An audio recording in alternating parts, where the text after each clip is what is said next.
বছর পরে আমি দেখে পরে দাঁড়িয়ে আমি দেখে যুবক ভাই তোমরা চলে আজকে জানলে ওই অসুস্থতা তোমার স্ত্রী বউ হয়ে আসে খুদাটা পছন্দ তোমার সংসার জাহান্নামে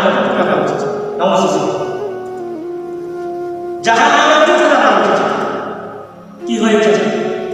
জাহান্নামে পুরা হয়েছে আপনারা আপনাদের মা বাবা যদি কোন আমি সুস্থ করতে না একদিন আসা শিবির আপনাদের সুস্থ করতে দেবে তো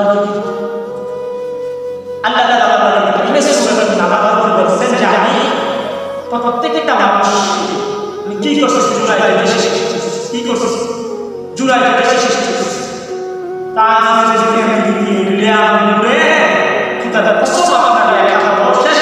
জীবন শেষ যৌবন শেষ আখিরাত শেষ ঈমান শেষ সব আছে আর আপনি আলো না জালো না খুদাটা কষ্ট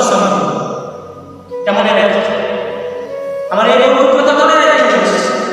আমার কথা হলো যে সবাই এই কথা চেষ্টা করবেন সবাই মিলে ইনশাআল্লাহ আমার কথা মনে রেখেছে আমি লিখিত দেব বলে এই দেখতে পারি যে একবার এই সাইডের মধ্যে থেকে যে একবার উঠে যায় রুচি থেকে একবার উঠে